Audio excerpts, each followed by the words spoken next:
chères internautatrices et chers internautateurs, amateurs de gens à la mine défaite et totalement fatigués qui vont tenter de débriefer un salon, bienvenue.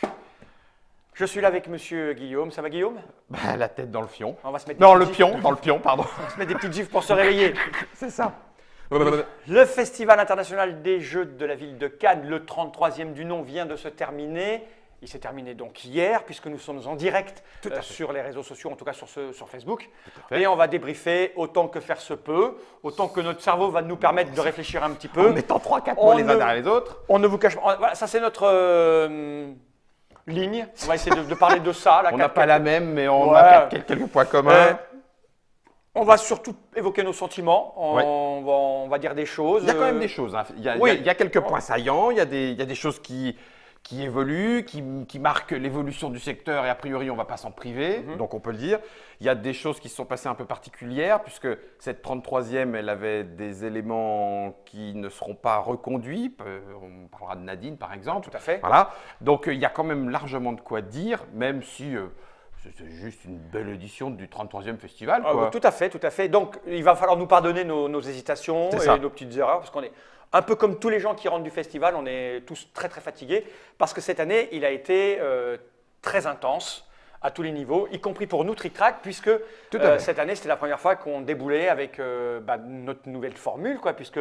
Pour ceux qui n'ont pas suivi l'actualité, l'année dernière, je faisais partie du jury du jeu de l'année, mais c'était ma dernière participation. On a annoncé très peu de temps après que Flatprod, donc l'entreprise qui gère Trick Track, était vendue à un éditeur, Flambé.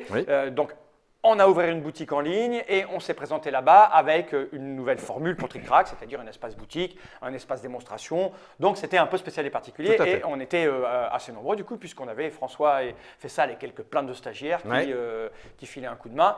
On va évoquer ça, ce qui nous a permis de faire 2-3 bricoles nouvelles comme le buzzomètre, par exemple, et puis tout un tas de choses. Alors, on va commencer par le début du début. C'était la 33e édition, une édition à une saveur un peu particulière puisque c'était les adieux de Nadine seule. Nadine est quelqu'un qui a géré ce festival depuis le début, depuis 33 ans. Il y a une petite conférence qui a été filmée, à laquelle je prenais part aussi. J'étais très occupé pour ça aussi. C'est pour ça que j'ai même pas joué du tout en fait. Tu as joué à des jeux toi? Oui. Ah ben, moi pas du tout. Moi j'ai serré des mains, j'ai fait des câlins, oui, j'ai beaucoup discuté. Ça c'était très bien. C'était super. Et donc, il y a une conférence où Nadine a expliqué toute l'évolution du festival. On l'a retransmise en direct et ça va être consultable en archive sur YouTube, sur Facebook. Sur Facebook. En archive sur Facebook, où ça va être difficile à trouver, mais ça sera aussi mis en VOD sur Trick Track, en qualité un peu moindre, parce qu'on était avec nos téléphones, où elle évoquait toute l'histoire du festival. Et ça avait donc une saveur particulière, puisque c'était la dernière fois qu'elle s'en occupait. Donc, il y avait beaucoup d'émotions, on verra que la cérémonie était un peu plus longue que prévu. Et puis, Cynthia prendra le relais. Cynthia, qui a été formée par Nadine depuis un certain temps, elle prend le relais. Comme je l'ai verbalisé aussi, c'était probablement mon dernier Cannes. On va en parler avec la cérémonie. Marcus et moi, on a présenté cette cérémonie de remise des As d'Or. Et puis, c'était ma dernière. Et puis voilà, quoi. C'était avait un petit goût spécial et particulier. A priori, ta dernière, on te laissera peut-être pas partir comme ça non plus. On a un an pour y réfléchir, Guillaume. En tout cas, du coup, cette conférence-là aura aussi permis de mettre un point, parce qu'elle est arrivée après la cérémonie dont on parlera en premier, parce que ça commence par ça. Ah, pas vraiment, c'est un mensonge contre les C'est-à-dire que là, on est égocentre, parce que le festival ouvre le lundi. Lundi de la semaine dernière, il y a une semaine, avec les joueurs d'échecs et ensuite les joueurs de belote, de tarot, de Scrabble. Donc, pour les joueurs de jeux traditionnels et classiques, qui était l'essence, tous les tournois, qui était l'essence premier du festival il y a 33 ans. Ça commence un petit peu avant pour eux. Les exposants arrivent le mardi, mercredi pour s'installer. Montent le stand. Premier off le mercredi soir, la Proto Night. Tout à fait. Le mercredi soir. C'est d'ailleurs la plus accessible. C'est-à-dire que c'est la première année, puisqu'on en est là, où tous les soirs, tu finis en disant « Allez, ça y est, on vient de manger, il est 21h30, 22h » et tu vois une queue qui attend de passer pour monter à la nuit du off et tu fais « Bon, on va jouer ailleurs ». Voilà. C'est la première fois de ma vie que je n'y vais pas au off. Et c'est donc le premier off qui se déroule sans ma présence, puisque avec Christophe Bollinger et le MOPS, on était les premiers à avoir inventé le off avant qu'il soit officialisé. Donc, puisque c'était caché dans un coin, dans les coins à la belote. Exactement. Dans les coins de la belote. Là, Nadine nous disait, il y avait 300 auteurs qui présentaient des prototypes. 300 auteurs de jeux avec des prototypes dans une salle de je ne sais plus combien de milliers de mètres carrés. C'était absolument énorme. 600 tables. Eric Martin de BGG, enfin c'était les propos rapportés par Nadine, disait que c'était même, entre guillemets, internationalement surprenant et unique, parce que si ça peut être le cas dans d'autres salons qui aient des présentations d'auteurs, ou etc., un off réuni autour de la créativité, peu importe, il y en a peut-être 280 qui ne seront jamais sortis, qui ne seront jamais édités.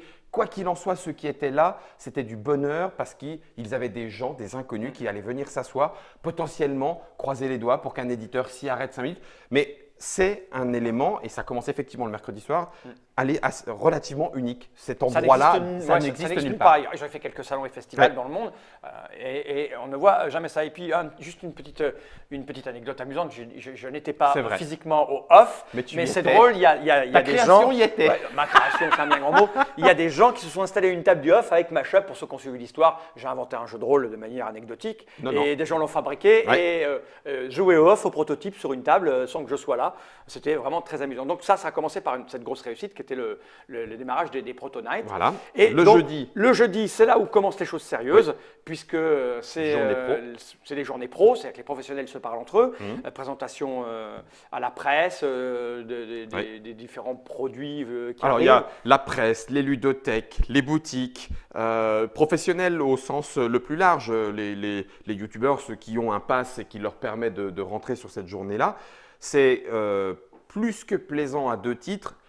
Alors ça fait un petit peu, je sais pas, c'est toujours difficile de dire ça parce que quand il y a le public, c'est comme si le public du coup devenait gênant et c'est pas du tout mon propos. Mais c'est vrai que c'est plus facile quand c'est moins bondé de prendre le temps de découvrir des jeux. Tu peux consacrer un peu plus d'attention, voilà, il y a exactement. moins de bruit, tu peux garder les auteurs ou les éditeurs un peu plus longuement avec toi, sinon ils sont débordés. C'est moins pressé par le temps. Voilà, c'est parce qu'on a démarré les premiers lives, on les a démarrés sur le… Avant la cérémonie, ça c'était? Ah non, tu as raison, mais non, je crois pas. En fait, on a bluffé parce que le jeudi, nous, on en a profité, mais pro aussi, juste pour marcher et aller découvrir. Ça marchait, discuter avec les gens. Et donc, du coup, on a même certains professionnels qui disent « Ah mais… en fait, 2 jours, ça serait bien. » Oui, c'est ça, on commence avec… c'est normal. 2 jours de journée pro, ça serait bien, tellement c'est bien. On en parlera quand on abordera l'état du secteur à l'heure actuelle, mais ça me paraît tout à fait légitime et normal. D'ailleurs, si tu regardes le cinéma, si tu regardes le festival du film, on se focalise tous, à la télévision et ailleurs, sur le moment de la remise de la Palme d'Or, mais en vérité, dans les sous-sols, là où il y a le salon du jeu, il y a le marché du film et le marché des séries, etc., où ça vient discuter, dialoguer et faire du business. Donc ça commence comme ça tranquillo et arrive à 18h30, 19h30, parce que moi je dis 18h30, c'est les répétitions dans l'après-midi. Si, ça commence, c'était annoncé 19h30, les premières rentrées étaient prévues un petit peu avant et très très vite. La salle du bas s'est retrouvée blindée. Tu te retrouves même coincé s'il n'y a pas quelqu'un qui vient te chercher en disant « Oui, enfin je dis ça parce que ça m'est arrivé. Oui, on a gardé une place parce que pour filmer, ça va être plus facile, ou etc. » Et qui gardait la place? Alors qu'il devait mettre son micro et aller se préparer à la répétition? C'était Monsieur C'était moi qui stressais les mecs en coulisses qui attendaient pour que je mette un micro parce qu'ils étaient en retard. Alors. Et donc du coup, très vite, la salle s'est retrouvée bondée en bas et avec quand même pas mal de monde en haut. On l'a bien vu aussi pour l'animation de votre jeu. Il devait y avoir 2000 personnes, je pense. Parce que la salle fait 2500 personnes. C'était encore une fois, pour la 2e année consécutive, la grande salle du Palais, celle sur laquelle on remet la fabuleuse Palme d'Or. Donc la cérémonie a débuté. On va donc en parler un petit peu et puis parler donc des As d'Or, puisque c'est la cérémonie qui remettait le prix ludique de l'année, le jeu de l'année As d'Or. Une cérémonie un peu spéciale qui a été parfois un peu longue. Elle était présentée par Marcus et par moi, donc je peux te parler de ces longueurs parce que moi je les ai vécues 2 sur scène. Et que nous on t'a récupéré après. Ah oui, mais on ne peut pas faire autrement. C'est-à-dire que comme je discutais avec quelqu'un après qui me disait oui mais vous devriez, je lui dis oui mais on devrait, mais ça on ne peut pas le savoir avant puisque tant que tu n'es pas confronté au problème, tu ne peux pas mettre en place une solution, puisqu'à vrai dire, jusqu'à présent, les gens montaient sur scène et puis disaient un mot et puis ils partaient. Maintenant, ils arrivent et ils ont un long document, ils doivent remercier tout le monde et on le comprend. Je le disais à certains, c'est votre moment, allez-y, profitez, parce que vous avez ceux qui ont conscience de ce qui se passe. et qui n'ont pas envie d'embêter tout le monde, et ceux qui n'en ont absolument pas conscience, parce qu'ils sont emportés par l'allégresse et la joie et l'envie, ils ont envie de s'exprimer. Ouais. Sauf que du coup, cette année était particulière, parce qu'on a commencé par un petit jeu pour rendre hommage à Twinit. L'édition du festival. On s'est dit que le temps que les gens s'installent, on va pouvoir faire un petit jeu, en attendant que le maire, parce qu'on savait que le maire allait être un peu en retard, il était très occupé. Et là, il y a eu problème, parce qu'il y avait des tickets qui étaient blancs, il n'y avait pas les trucs écritus, il a fallu jongler pour pouvoir remonter. C'est surtout, voilà, c'est ça, ceux qui étaient en haut, puisqu'il y avait des jeux à partir du moment où il y a un truc à gagner, tu peux savoir que l'âme humaine va réagir de façon peu raisonnable. Et donc, normalement, c'était juste pour en bas, puis ceux qui sont en haut, ils sont là. Mais nous aussi, on veut gagner des trucs. Donc voilà. Bon, on a improvisé, donc ça a pris un peu de retard. Puis après, évidemment, il y a eu les remerciements. Et c'était absolument normal, puisque Nadine seule, c'était son dernier salon. Après 33 ans, oui, tu m'étonnes, c'est normal, oui. Toute la profession avait envie de la remercier et de la féliciter. Tout à fait. Et au-delà de ça, toutes ces équipes, tous les gens du palais, c'est d'ailleurs pour ça le maire ne vient pas systématiquement. Non, le maire était là, le maire qui a débuté en tant que président du palais, avant de devenir maire. Donc toutes les équipes étaient là et on l'a vu, c'est une équipe extrêmement réduite. C'est-à-dire que quand on voit le nombre de personnes qui s'y sont installées en tant qu'exposants, qui sont extrêmement nombreuses. Les éditeurs, il y en a vraiment, c'est monstrueux. Quand on voit en plus le nombre de gens qui viennent avec la sécurité qu'il y a à gérer, et c'est une si petite équipe, on se dit, mais c'est juste un travail de dingue. Alors qu'en plus, ils gardent une propension à l'écoute. Ouais. C'est-à-dire qu'il y a des demandes particulières qui fusent à toutes les minutes. Tout le temps. Alors, des trucs très concrets. Normalement, on avait demandé 4 chaises, etc. Bon, attends, je vais voir avec le régisseur. Donc, des choses qui peuvent se gérer avec des gens qui sont là pour ça. Et puis, des choses, cette année, on ferait bien un tournoi de façon un peu particulière ou on ferait bien ci pendant machin. Et c'est pareil, avec une écoute assez rare. Et donc, du coup, ce relationnel fort s'est concrétisé à cette soirée-là en disant, c'est pas possible. Voilà, bon, effectivement, c'est une page qui tourne, mais Nadine, on ne peut pas la laisser partir comme ça. Et moi, pour avoir travaillé, puisque j'ai été pendant 15 ans membre du jury du jeu de l'année, donc c'est pas rien, 15 ans dans une vie, plus la 16e année là d'avoir en accompagnement. On doit à cette personne, à Nadine Seul, le monde du jeu lui doit énormément. Sans elle et sa volonté et ses équipes, parce que pour avoir aussi fréquenté toutes les équipes techniques du palais, les éclairagistes, les preneurs de son, ces gens-là font le maximum pour que tout se passe le mieux possible. Et en plus, ce qui est vraiment génial, c'est qu'ils sont heureux d'accueillir les gens du jeu. Ils sont heureux de nous avoir là. Ils profitent, enfin, je ne sais pas si c'est profite, ils sentent clairement cette atmosphère un peu particulière. Voilà, moi, ils me l'ont dit, si tous les salons pouvaient avoir cette allure-là, c'est-à-dire cette envie, cette joie, sans les faire chier en permanence. Bien sûr, il y a toujours des couilles qui se passent, il y a toujours des trucs à régler, mais voilà. Et tout ça était porté sur les épaules de Nadine. Alors, on va voir ce que va donner le salon plus tard, parce qu'elle a passé la main à Cynthia, qui a suivi Nadine pendant des années. Cynthia est adorable. À mon avis, elle va être aussi efficace que Nadine, sans problème, sauf que ils étaient trois. Elles étaient trois parce que ce sont que des femmes. Alors les mecs, on est tous là avec à la ramener les plus forts, mais je peux vous dire que sans les femmes, le festival ne marcherait pas du tout. Parce que ce sont 3 femmes qui ont géré le festival. Il y a Cynthia, Maëlle et Nadine. Et il n'y aura plus que Maëlle et Cynthia. Alors, est-ce qu'il n'y aura pas une troisième? Non, pour le moment, non. Alors, il n'y aura pas de troisième. Il n'y aura pas de troisième personne. Elles vont être que 2. Alors, bien sûr, le fonctionnement est simple. Chacun a des prérogatives sur plein de festivals différents. Il y a le festival du feu d'artifice, de la danse machin et tout. Donc, il y a toujours un certain nombre de personnes qui s'occupent pendant toute l'année d'un événement. Là, en l'occurrence, les 3 s'occupaient vraiment à plein temps du festival du jeu. Mais dans les dernières semaines, les autres membres du palais viennent les rejoindre pour agrandir. C'est qu'il y a plein de gens, mais ils ne sont pas là tout le temps. Et là, elles ne seront que 2. Donc moi, je tire un grand chapeau à ces personnes qui sont avant tout, avant d'être des femmes, des personnes, mais surtout à ces femmes qui font un travail absolument colossal avec tout ce qu'on peut connaître à l'heure actuelle entre les rapports hommes-femmes. Voilà, merci Nadine que tu as fait. Donc la cérémonie était un petit peu longue, évidemment, pour ça, mais on était tous extrêmement heureux de remercier Nadine.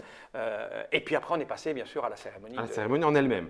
Et on s'y attendait, non, pas du tout, parce que du coup, elle a amené son flot de surprises comme d'habitude. Donc, j'allais dire presque comme d'habitude, on pouvait s'attendre à ce que ce soit commenté, critiqué. Ça est prévenu. Et là-dessus, zéro souci, on n'a pas du tout été déçus en termes de discussion. Tu veux que je te dise, oui. Moi, j'étais même content que ça discute. J'étais plus dans le jury. J'étais plus dans le jury. J'étais bien. D'ailleurs, il n'y avait pas d'Asmodée dans le. Non, il y avait zéro Asmodée. Bah oui, j'étais plus pour pousser un peu le cul. Ah, d'accord, donc super. Non, c'est vrai qu'il y a eu les annonces. C'était 11 jeux qui étaient superbes. De toute façon, les 11, même si je l'avoue, je n'ai pas joué à la moitié. Je ne me suis pas forcé cette année à jouer aux 3 jeux enfants. Ah oui, donc d'accord. Même, je vais te dire, en toute honnêteté et franchise, le jeu de l'année, qui est détective, donc, j'y ai pas joué. Non, le jeu expert. Le jeu expert de l'année. J'y ai pas joué. Ouais, donc oui, le jeu de l'année, j'y ai joué. Oui, The Mind, j'y ai joué. Le détective, le jeu expert, j'y ai pas joué. Donc voilà. Il va falloir que je m'y mette. Mais alors en l'occurrence, ce que j'avais noté, puisqu'on en est passé, on est passé après cérémonie Asdor, il y a le remerciement pour Nadine, le prix et ce qui m'a surpris encore plus cette année. Il y a toujours eu un peu de virulence au moment où tu n'es pas content parce que ce n'est pas celui que tu pensais. Une fois encore, très vite, on est un peu égocentré, donc c'est plus difficile de se ressortir de son cadre d'analyse pour essayer de comprendre comment… ils étaient combien? Ils étaient 9 dans le jury, 11? Je me souviens plus, je n'ai pas compté, je dirais 8 ou 9. Oui, voilà. Comment 9 individualités qui ont passé, et c'est là encore des choses que peut-être trop peu de gens connaissent, alors que Nadine l'a répété dans les 30 ans du festival, les plus de 30 ans du festival, il passe un an. Un an à jouer. Un an, alors pas un an complet, mais ça veut dire plusieurs entrevues de plusieurs week-ends, avec des critères. D'ailleurs, j'avais dit que je les descendrais, mais on les trouve sur le site. Oui, je peux t'en parler, je l'ai fait pendant 15 ans, donc les critères sont assez simples. Il faut trouver des jeux qui sont innovants. Alors quand on dit innovant, c'est pas un truc, voilà, c'est pas le concours Lépine non plus, mais qui apporte une petite saveur spécifique que peut-être on n'avait jamais eu ou vu jusque-là. Alors, c'est des critères compliqués, ça, parce qu'il y a des années où il n'y a pas ça.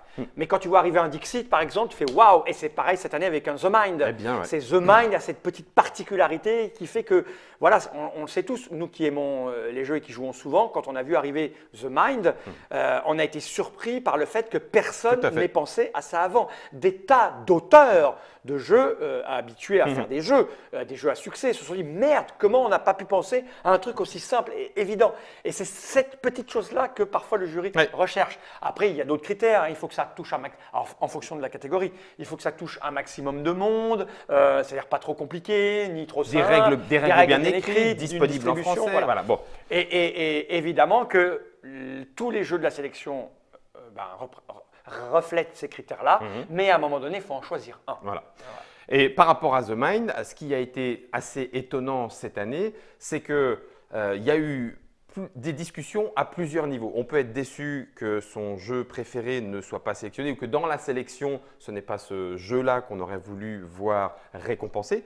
Mais là, j'ai trouvé que les choses allaient parfois un petit peu loin en remettant en question la compétence du jury, en remettant en question le fait que ce n'était même pas un jeu, mais éventuellement juste une expérience. Et alors que en reprenant, y compris en termes un peu de définition universitaire, si on veut discuter, puisqu'il y avait d'ailleurs par exemple Asmodée Gaming Lab qui tenait aussi des conférences sur un petit peu ces choses-là de façon très de l'esprit. The Mind n'en demeure pas moins un jeu. Et le jury a remis en place la palette d'émotions qui peut être vécue au travers de ce jeu. Que des gens n'y soient pas sensibles, voilà. Zéro souci. Mais la façon de le dire est parfois quand même importante. Le prix était remis le jeudi matin. Le jeudi soir. Le vendredi matin, je rentre dans le palais des festivals pour le salon et la première personne que je croise vient me voir et me dit « Bon, cet as d'or là, c'est n'importe quoi. » Non, il me dit « On peut en parler ?» Alors je dis « Si tu veux, mais ça ne me concerne pas, je ne suis plus dans le jury. » Alors j'ai vu son regard, il ne devait pas savoir que j'étais plus dans le jury, donc il a un petit montré, mais il est parti pour boxer un petit peu, d'accord. Ok, mais malgré tout, t'en penses quoi? Puisque tu n'es pas dans le jury, t'en penses quoi? Je dis, en fait, je m'en fous. Moi personnellement, j'ai pas besoin d'un jury pour choisir mes jeux, donc voilà. Et ensuite, ils choisissent ce qu'ils veulent. Pour l'avoir fait pendant 15 ans, je pense qu'ils ont réfléchi et ils ont choisi le bon jeu. Si ça ne me correspond pas, c'est pas grave, je ne fais plus attention au prix ou je vais voir autre chose. Personne ne m'oblige à acheter The Mind. Et il commence à me dire oui, mais moi, je pense que c'est pas un vrai jeu, que j'aurais préféré que machin. Solenia, il aurait dû. Il a quand même déjà dit je pense que. Ouais, voilà. Et puis il me dit moi, j'aurais été dans le jury. Je le coupe. Je dis mais oui, mais tu vois, t'es pas dans le jury. Alors tu te débrouilles, tu vas voir les organisateurs, tu leur demandes d'être dans le jury. Mais pour le moment, tu n'es pas dans le jury. Quand tu seras dans le jury, tu appliqueras ton raisonnement. Mais là, pour l'instant, tu n'y es pas. Ça a coupé court assez à la conversation. Mais voilà, les membres du jury sont maîtres de leur choix. Ils sont engagés. On peut en discuter. Engagés professionnellement parlant dans le monde ludique, sérieux quant à la façon d'analyser à peu près le millier de jeux sur les 18 mois que concerne la sélection. Donc 1 millier de jeux, ils s'interpellent les uns les autres. Certains le font jouer en ludothèque, d'autres en cercle un petit peu plus privé. Bref, il y a un regard pluriel qui est posé comme ça sur la sélection. Sur la sélection ensuite, il y a eu des discussions et j'ai discuté avec les membres du jury et effectivement, il y a eu des discussions houleuses, difficiles. Alors que, comme tu le dis, des fois, certains, il y a des évidences. Mais oui, mais c'est… Voilà, ok, bon, très bien. Bah, celle-là, ça passe vite. C'était une évidence. Quand Dixit arrive, Azul l'année dernière, c'était évident. Personne n'a gueulé, c'est comme ça. Voilà. Alors que d'autres, en disant, bah oui, mais alors si le prix est clivant, puisqu'on a parlé du mot clivant, est-ce que c'est moi qui l'ai utilisé. Je leur ai dit, dans ma news, j'ai dit c'est un choix courageux car c'est un choix clivant. Mais c'était un petit clin d'œil parce que je savais pertinemment qu'en choisissant ce jeu, ils allaient se faire tailler les croupières. Oui. Je le savais. Donc, et ça s'est vérifié. Et ça s'est vérifié. Ça s'est vérifié. Et donc, en l'occurrence, le travail qui est fait avec sérieux, il ne faut pas non plus omettre le message éventuellement qui peut être passé par les membres du jury. Sauf qu'il ne faut pas non plus se tromper de message. Pour certains, comme c'est une petite boîte, petit prix, pas grand-chose comme règle et tout, ça veut dire que arrêtez de faire des jeux compliqués. Je ne crois pas que quand on voit Détective, Solenia ou d'autres qui sont dans la sélection, on soit en train de dire dehors les jeux compliqués, etc. C'est débile comme fonctionnement. C'est comme si lorsqu'une comédie a un Oscar ou un César, ça voulait dire on arrête les films de bagarre ou les films intellectuels. Comment on peut raisonner comme ça? Ça n'a pas de sens. Voilà, c'était pour reprendre un petit peu ça et je souligne au-delà des articles presse généraliste parce qu'il y en a eu, Le Monde, etc., etc. Il y a eu un tout petit article, je ne m'attendais pas à le trouver dans ces pages-là, c'est pour ça que je me permets de le souligner, dans le 20 minutes, qui du coup… connus ou pas connus du monde du jeu, connaissant le monde du jeu ou pas, peu importe, ils sont du coup allés jouer à The Mind parce que on leur a pitché, puis ils ont dit ça paraît quand même un peu limité comme jeu de ranger des cartes dans l'ordre sans se parler en termes de jeu de société. C'est comme en disant oui, si on parle pas, c'est pas un jeu de société. Mais en l'occurrence, vu tout ce qui se passe autour de The Mind, ça se parle beaucoup une partie de The Mind. Et ils le décrivent, j'ai trouvé, avec des mots très justes, en disant que l'on ait compté ou que l'on n'ait pas compté, enfin bref, je ne redis pas les mots de l'article, magique, il se passe quelque chose pendant cette partie de jeu. Est-ce que ça veut dire qu'ils y rejoueront? Peu importe. Ils vont repartir avec un souvenir gros de cet as d'or jeu de l'année, The Mind. Voilà. Et la dernière chose, on peut très bien ne pas être d'accord avec le choix du jury, mais traiter ces gens-là d'incompétents, de manipulés, de ce que vous voulez, à s'attaquer à leur personne, c'est juste intolérable. C'est ça. On n'a pas à faire cela. On est en désaccord, mais on ne traite pas ces gens d'incompétents. Ils ne sont pas incompétents. Vous n'êtes pas à leur place, peut-être vous êtes aigris, mais en aucun cas, ces gens sont incompétents. Ils savent ce qu'ils font, ils réfléchissent, ils connaissent le secteur, ils ont des intentions. Et ils essayent de faire au mieux. Alors qu'on en discute, qu'on ne soit pas d'accord, qu'on n'apprécie pas le jeu, qu'on n'apprécie pas le…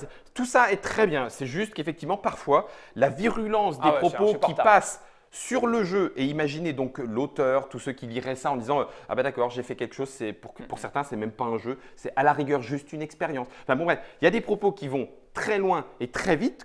Alors discuter, c'est très bien. Oui, râler, c'est très français, il n'y a pas de souci. Mais une fois encore, un tout petit peu de mesure et ne pas s'en prendre aux personnes peut permettre quand même de faire passer plus le message du prix. Et une petite chose pour finir sur le prix, le jeu, donc The Mind et la cérémonie et les membres du jury, j'ai particulièrement apprécié l'intervention de Patrick Ruckner d'Oya. Tout à fait. Qui est monté sur scène donc, pour représenter The Mind et qui a fait une chose, à mon sens, absolument extraordinaire. Je m'en veux de ne pas lui avoir dit. Je vais essayer là, tu le fais. Voilà, je le fais. Il n'a pas parlé du jeu. Il est rentré, il est monté sur scène, puis il a dit le jeu, vous trouverez tout sur Internet, tout le monde le connaît. Je voudrais parler de quelqu'un. Et il a parlé de Catherine Vatim, membre du jury depuis 25 ans. Et il a expliqué en quoi cette femme était formidable. Catherine a été décriée plusieurs fois parce qu'elle est dans le jury depuis longtemps, parce qu'évidemment, au regard des pousseurs de cubes en bois ou des pousseurs de figurines, elle s'occupe d'une ludothèque à Saint-Ouen, dans un quartier, un quartier difficile. Elle revendique un savoir, une culture de tous les jeux, mais plus spécifiquement des jeux pour enfants, parce que c'est une ludothèque, et des jeux un peu plus simples et familiaux. Et il a expliqué que Catherine avait tout compris bien avant tout le monde sur les raisons qui nous faisaient aimer un jeu ou pas. C'était au-delà de ce qui se passait dans le cerveau, c'est ce qui se passait dans ses tripes et au fond de son cœur. Dans la chair. Et j'ai trouvé qu'il avait rendu un hommage vibrant et émouvant à quelqu'un qui n'a jamais créé de jeu, qui n'a fait que jouer durant toute sa vie. Jouer et fait jouer. Et fait jouer. En étant capable. Et œuvrer pour rendre. Et c'était aussi la dernière de Catherine Vatim, puisqu'elle quitte elle aussi le jury. Puisque Catherine, dit avec Nadine. Avec Nadine, elle partirait. Ouais. Et puis voilà. Donc c'était un vibrant hommage de sa part. Je reviens sur deux petites choses qui nous sont posées puisqu'on est en live comme question. La sélection est faite par les membres du jury. Nadine seule l'a répété dans cette très belle conférence qui permet de retracer l'histoire du festival. Les membres du jury jouent, s'interpellent les uns les autres sur ce qu'ils découvrent, ce qui correspond à peu près à 1000 jeux étudiés dans une année. Et sur ces 1000 jeux, j'imagine que tu le dirais d'ailleurs même mieux que moi, il y a un espèce de petit tableau qui fait que, au final, on est pur, on est pur, pour arriver à quelque chose, à une liste qui, on peut trouver qu'il y en a peu qui sortent du lot, malgré tout. Ça reste quand même une liste bigrement bien fournie. C'est-à-dire que quelqu'un qui s'intéresse aux jeux de société, on peut trouver que ça sort moins du lot que tel ou tel autre jeu. De façon globale et en se mettant un petit peu dans les chaussures de quelqu'un qui jouerait un petit peu moins ou qui passe un petit peu de moins de temps sur les réseaux d'information, etc., eh bien, il prend cette petite sélection. Il a quand même sacrément une liste pléthorique des plaisirs ludiques modernes. Donc ça, c'est sur la façon de faire la sélection. Et puis l'autre petite question, effectivement, oui, il y a des catégories et c'est toujours un petit peu irrationnel ou illusoire parfois. Oui, certes, entre un Solenia et un détective, il y a quand même des marges. De la même façon que, entre un monstre des couleurs, un Mr. Wolf et puis il y avait les autres, ça y est, je les ai oubliés, Kikafé ou autre, il y a des marges aussi. On est obligé par essence de ranger un petit peu, donc ça veut dire qu'on bourre un petit peu les cases. Il n'empêche que, quoi qu'il en soit, ni Solenia ni détective, je le fais jouer de but en blanc sans un minimum de préparation un joueur, là où je peux plus facilement faire jouer un jeu familial sans me poser un petit peu moins de questions. Donc il y a quand même, si on prend un petit peu d'altitude, de la cohérence dans le fait de ranger tel ou tel jeu, si on prend un peu de recul, je crois. Alors j'ai vu passer un petit message, je voudrais immédiatement faire une démonstration de comment fonctionne le cerveau humain et éviter, on va dire, la propagation de fausses vérités.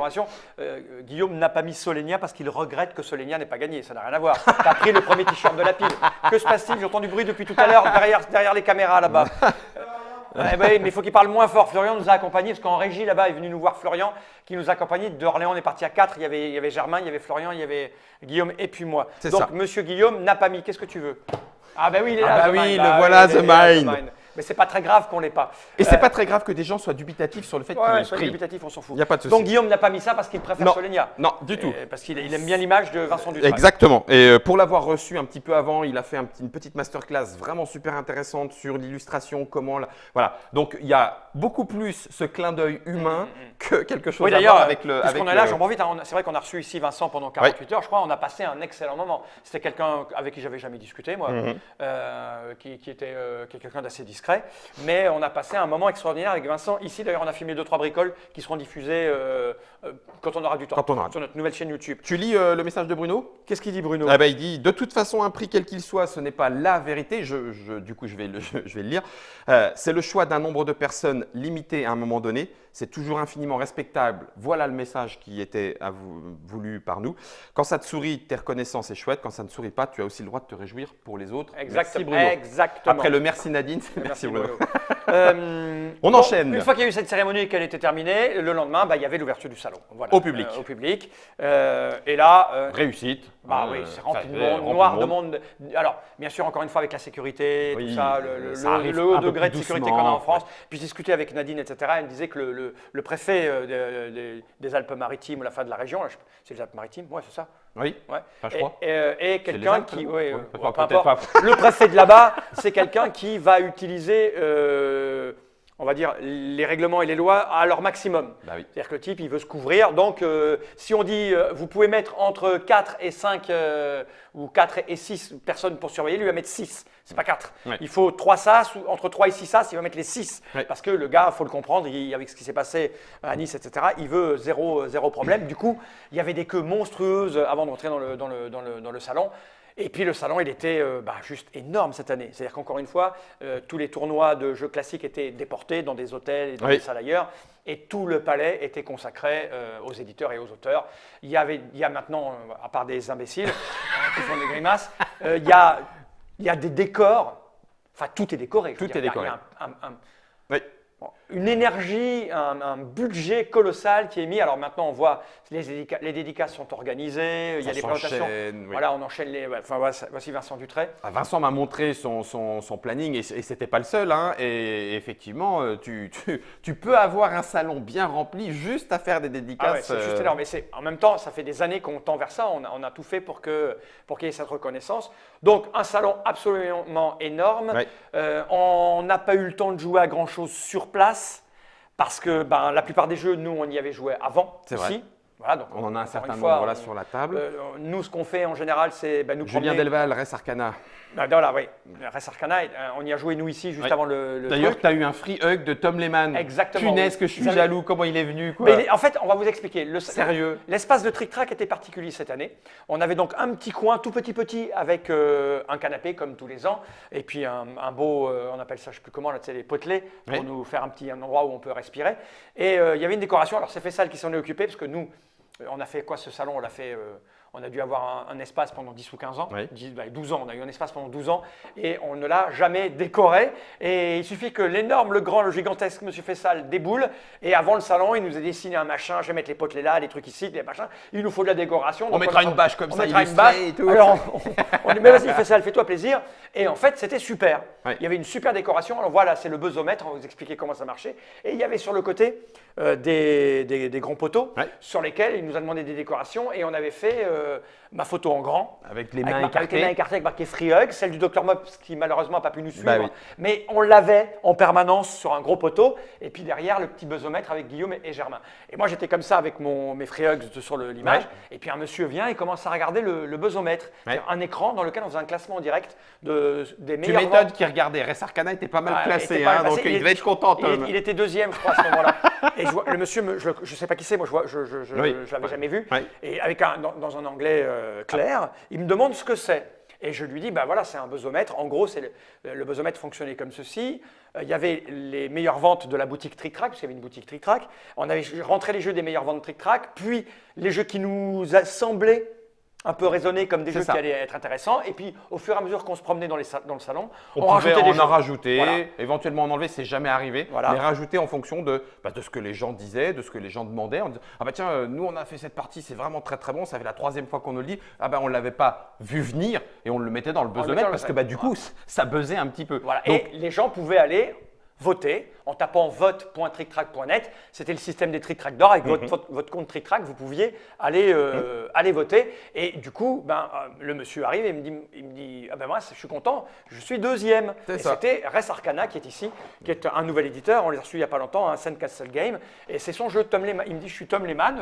Et je dis, merde, Tom Lehmann. Son nom me disait quelque chose. Tu pars, donc il était tout content de voir son jeu classé. Et puis il me montre ma photo. Là. Il me dit, c'est vrai, on peut avoir des free hugs. Je dis, oui, si vous voulez, mais je me dis, le mec, surtout que c'est un peu costaud. Un peu costaud, non, mais il a 60 ans, le type. Oui, c'est vrai aussi. Ingénieur informaticien, machin, tu vois. Puis il me regarde et je vois bien dans son visage que. Il va le faire. Il ment pas, il veut un free hug, quoi. Je l'ai pris dans mes bras et puis on s'est fait un câlin. C'est excellent. Et le petit truc rigolo, c'est qu'il part. Et puis je me dis, putain, je viens de faire un câlin à Tom Lehmann qui est content. C'est con, j'ai même pas fait une photo ni rien. Figure-toi que le lendemain, il est revenu. Et j'étais là, et il regarde le classement, il était monté premier du classement, puis il me dit super le buzzomètre, il me fait je peux avoir un autre câlin? Je dis évidemment. Donc, et là, toi, tu as eu les deux quoi. J'ai sorti mon téléphone, j'ai fait une petite vidéo où je lui fais un petit câlin. Et le buzzomètre, il y avait une question qui passait, est-ce que ça a bien marché? Oui, c'était expérimental. Oui, c'est pour ça on n'en a pas fait des tonnes et des caisses. Il y avait plusieurs choses qui étaient en expérimentation elles se sont d'ailleurs vérifiées. On le voit sur le Geekbuzz de Essen, on le voit sur le classement Fairplay, qui sont les deux classements un petit peu en live comme ça qu'il y a pendant le gros salon d'Essen. Et on sait quels sont les effets de bord. Ouais. Eh bien, ça ne rate pas. Les effets de bord, ils sont toujours présents. Ouais. Même si, pour le coup, le fait d'avoir une liberté de vote, même à distance, c'est-à-dire qu'on a été un tout petit peu moins dépendant de, entre guillemets, l'effet bourrage d'urne, c'est-à-dire de fait de dire, bon, bah, les jeux qui sont autour de l'espace de vote sont plus souvent représentés parce que c'est facile, c'est pas loin d'y aller. S'il faut que je traverse 3 halls pour aller voter, je le ferai peut-être pas parce que je vais jouer à autre chose. Là, le fait de pouvoir voter depuis son smartphone ou sa tablette ou même le soir à l'hôtel, etc., ça a permis de diluer un petit peu cet effet-là. Donc ça, c'est relativement intéressant. Ça peut être donc un peu plus travaillé pour que ça soit peut-être plus représentatif. Malgré tout, il a fallu quand même que nous, on décide de choses qui sont subjectives, dépendantes de nous. On a dit, au bout d'un moment. Ouais, exactement, on assume. On a dit, là, ça sera 30 maximum parce que ça servirait à quoi de mettre les 150 jeux présentés possibles? Ça aurait été chiant en plus. Voilà, ça aurait été pénible de le faire à la main. Et puis, du coup, autant qu'on puisse aussi revendiquer, parce que de toute façon, il y avait la boutique qui était là et les gens le savent. Donc, voilà, c'est bon. On démarre sur quelque chose qui est factuel, voilà, les gens achètent ça, on va partir de là. Et puis ensuite, on écoutera ce que les gens vont nous dire en fonction de, pas forcément ce qu'ils ont acheté, mais jouer. Exactement. Et donc ensuite, ils votent. Et puis ça s'est plutôt bien passé. Et puis, oui, parce qu'on a le classement, quelqu'un demande là où est-ce qu'on va retrouver le classement, on le mettra quelque part en ligne, mais on l'a imprimé et c'est là où on voit toute notre honnêteté intellectuelle. C'est que nous avions sur le stand Trick Track un jeu en quasi-exclusivité, puisque c'était 5-2-1-1, 5211 pour ceux qui le lisent en entier, 5211 pour ceux qui font du vélo, car c'est un braquet de vélo, le 5211. On avait ce jeu en exclusivité sur notre stand, donc on pouvait le trouver nulle part ailleurs, ni en essai, ni à la vente. Et il n'y a pas eu bourrage d'urne, puisqu'il n'a pas fini premier, puisqu'on ne disait même pas aux gens d'aller voter pour. Tout à fait. Je crois qu'il n'y a que Guillaume et moi qui avons dû le mettre dans notre classement, et puis basta. Peut-être les autres, s'ils ont voulu. Hein. On n'a pas vraiment regardé. D'ailleurs, il est arrivé combien? Je n'ai même pas regardé combien il était. Il est 1, 2, 3, 4, 5, 6, 7, 8, 9, 10, 11. Il est 11e. Il est 11e. Il est 11e parce que, évidemment, ce qui s'est passé, c'est que nous avions 120 boîtes, je crois, seulement et uniquement. Et c'est parti comme des petits pains. Oui. C'est-à-dire que on en aurait même parti un poil trop vite. Un poil trop vite, on était très embêtés. Il y a eu des frustrés. Alors ça, c'est pas 5-2-1-1. C'est pas dans la boîte, la visseuse qui est là. On monte à le stand, c'est mercredi, ça n'a rien à voir. Il y en avait plus, il y a monsieur qui lui jouait, j'y ai joué, il n'y en avait plus. Oui, c'est parti comme des petits pains. Si on va tout vous dire. On en avait 120 exemplaires sur Cannes. Qui ont été fabriqués spécifiquement parce que c'était dans le bateau, les vrais exemplaires sont dans le bateau. Donc, pour être vraiment tout honnête avec vous, c'était 13 € à la vente, je crois. Coût de fabrication de l'objet, on n'en a même pas, nous, ici. Hein. Non, on n'en a même pas ramené. On n'en a même pas ramené. Coût de fabrication, 11 €. Ouais. Parce qu'ils ont été fabriqués spécifiquement dans une usine pour nous les amener en France, pour qu'on en ait là. Et si on avait eu les 1000 boîtes, qu'il y a 1000 boîtes en français qui ont été faites, on les aura dans notre boutique là. Elles vont arriver fin février, début mars. Je pense qu'elles seraient toutes parties. Parce qu'ils ont fait un travail de décoration et c'est pas parce que c'est… D'illustration, de Chris Williams. C'est pas parce que c'est le nôtre, mais tout le monde le disait, Chris Williams. Oui. La boîte est magnifique, les dessins sont très très beaux et le jeu est très plaisant. Alors j'avais très peur parce que ça remontait un petit peu nos premières parties à la découverte de Five Colors avant qu'il ne s'appelle 5-2-1-1, puisque c'est 5 cartes en main, on en joue 2, puis on en joue une, puis on en joue une. Et puis en fait… Parce que du coup, avec les illustrations, est-ce que ça va noyer la couleur? Est-ce que ça va pas… Et en fait, ça a fonctionné. Ça a fonctionné, je crois que, voilà, même parfois certaines personnes, pour l'avoir vécu, alors de l'intérieur, c'est une ou deux petites anecdotes, c'est peut-être pas tout le salon qui s'est passé comme ça, il faudrait demander à Fessal, il faudrait demander à Julie qui les ont expliqués, peu importe. Mais les gens s'arrêtaient, regardaient, avaient une explication un petit peu rapide et repartaient avec une boîte parce que du coup, c'était joli, c'était plaisant. C'est aussi un petit peu le côté coup de cœur. Alors par contre, attention, le Festival international de Cannes n'est toujours pas, même si ça le devient de plus en plus, le festival d'Essen en termes d'achat et de vente. C'est pas des gens qui arrivent avec des caddies et qui le remplissent de boîtes de jeux. Ça n'en est pas encore à ce niveau-là. C'est plus réfléchi Et c'est surtout, tu peux moins le préparer en avance, Oui. puisque Essen, ça se prépare des mois en avance. Donc les gens, ils ont des listes. Les listes. Et il y a plus de gros jeux qui sortent à Essen. Enfin, c'est vraiment pas le Tout à fait. ça marche plutôt, je dirais, au coup de cœur. Quelqu'un demande là dans le fil du live, quand est-ce que 5-2-1-1 sort parce qu'ils ont joué et il n'y en avait plus. Voilà, ça va arriver. Vous pouvez le précommander sur Trick Track et ça va arriver dans les entrepôts début mars, là, la première semaine de mars. Et puis, on fera un communiqué. Ouais. En y jouant devant la Trick Track TV, on fera un communiqué. Alors, le classement. Classement final. Alors, du coup, si tu as 2 minutes pour regarder si François t'a envoyé la liste de la boutique, parce que ça pourrait être intéressant de la comparer. Oui, je l'ai. D'accord. Alors, top des ventes à Cannes. Top des ventes, vas-y, fais le top des ventes et on va comparer après avec le. Alors, le top des ventes, le jeu qu'on a le plus vendu à Cannes, mais ça reste 52-11. Forcément, il n'y a que nous qu'en avion. On avait 120 ou 150 boîtes. Allez. Elles sont toutes parties. On va dire logique. Voilà. Le top des ventes numéro 2, c'est Res Arcana. C'est ça. Qui est classé ici quatrième. Quatrième. Il finit quatrième dans un mouchoir de poche avec les 3 premiers. Alors, le troisième du classement des ventes de la boutique Trick Track, il n'était pas dans le classement parce qu'on s'est refusé à mettre les jeux de l'Asdor. Oui. C'est The Mind. Donc, The Mind s'est vendu très très bien. Ah bah tiens, comme quoi finalement ça a dû servir à quelque chose cette histoire. En quatrième, il y a Corinthe. Alors Corinthe, il est un petit peu plus bas, oui, et il est redescendu 1, 2, 3, 4, 5, 6, 7, 8, 9, 10, 11, 12, 13, 14e. Voilà. Au classement Buzzomètre final. 5e meilleure vente Camel Up version 2. On l'avait mis. On l'avait mis, mais il est plus bas. Mais ce n'est pas une nouveauté, non, voilà, etc. Qu'est-ce qu'on a beaucoup vendu après Dice Forge Rebellion? Dice Forge Rebellion, il y est aussi. Normalement, il n'est pas sorti. Oui, tout à fait. Il est dans les 10 premiers. Ouais. Voilà. Solenia, on ne l'avait pas mis dans le classement parce que il était un As d'or. Azul, les vitraux de Sintra. Comme on est très corporate, on ne l'avait pas mis, je crois. Non plus. Non. Deck Keyforge. Le Keyforge. On l'avait pas mis, je crois. Non, on l'a pas mis. Bah non, mais il est sélectionné. Ah on a dit qu'on ne mettait pas les sélectionnés parce que ma première aventure découverte de l'Atlantide. Ça, on l'a mis. Oui, je crois que c'est bien classé. Et il est redescendu parce qu'après c'est pareil. Jeu pour enfants, un livre histoire, vraiment. Arrêtez-vous si vous avez des jeunes enfants et que vous souhaitez faire un petit peu de jeu de rôle. Ça avait l'air très bien. Ça marchait du tonnerre. Pour démarrer, c'est parfait. C'est parfait. Ensuite, Azul, mais bon, pareil, on ne l'a pas mis dans la liste, c'est un vieux jeu. Enfin, c'est un vieux jeu. C'est un an, mais voilà, ça n'a aucun intérêt de le voir dans le Buzzomètre. Les poilus Armistice. Alors, tout le monde était très surpris, y compris l'éditeur-auteur. Tout à fait. Parce que c'est un cool mini hors note. Ce n'est pas une extension. Juan et l'équipe viendront bientôt nous en parler parce que il va falloir communiquer dessus un petit peu particulier. C'est un cool mini hors note. Il n'y a pas que cool mini hors note. Il y a Spaghetti Western Game avec. Bref. Au départ, ce n'était pas évident même que ça n'arrive en français. Finalement, c'est en français. Mais ce n'est pas une extension des poilus, c'est la campagne. C'est la campagne. Voilà, on voit là les petites figurines. Il y a des figurines avec des aplats et pour certains, un certain nombre d'aplats importants. Donc, ils se sont vraiment fait plaisir sur le matériel. Mais en fait, c'est une campagne. C'est donc le 3e et le dernier, Juan nous l'a dit, volet de la trilogie des poilus. Après, il y a eu Draftosaurus qui doit être dans notre classement aussi, parce que je crois qu'on l'a mis, voilà, il était ici, là, il est fini dans le top 20. Draftosaurus de l'équipe Boza, Maublanc. Germain, aide-moi pour le 3e. Voilà, le bras et Théo. C'était chez Ankama.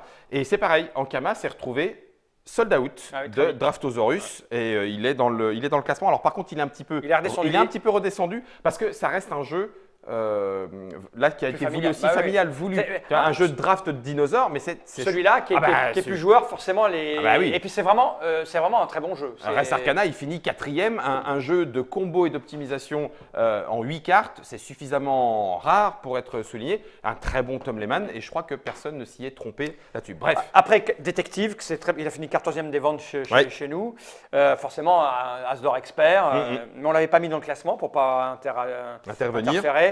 Century Golem, pareil, c'est un plan B, donc nous, on s'en foutait un peu. Plan B avait son stand, mais ailleurs. Et pour vous dire, ils ne pouvaient même pas dire d'aller voter pour leur jeu, parce qu'à part 52-11, je crois, et puis je ne sais plus quoi, on les avait pas mis. On les avait pas mis. Qu'est-ce qu'il y a 6 qui prend. Bon, voilà, les bons classiques. Alors, ça fait Twinit, édition Cannes Croisette. Cannes Croisette.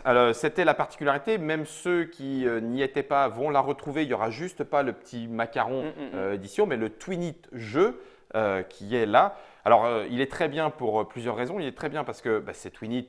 Même s'il est un petit peu plus facile parce que les dessins sont un peu plus reconnaissables entre guillemets, mais le jeu de Rémi Saulnier, Nathalie et Tom Verchex, avec cette édition Croisette, Si jamais vous avez des gens à qui vous souhaitez un peu parler de votre passion du jeu de société, vous prenez ça et vous avez 30 ans de bons jeux de société. Comme ça aide la mémoire. Tu fais, ah bah tiens, ça c'est ah ça y est, j'ai perdu. Pique-plume, tiens, bah ça va être Quarto. Exactement. Ouais. Et donc du coup, tu te fais en un petit coup d'œil les 100 et quelques jeux qui ont été sélectionnés. Et bon, suivez le petit live qu'on a fait à Cannes. Tom a avoué assez rapidement que les 50 premiers avaient été du pur plaisir. Ouais.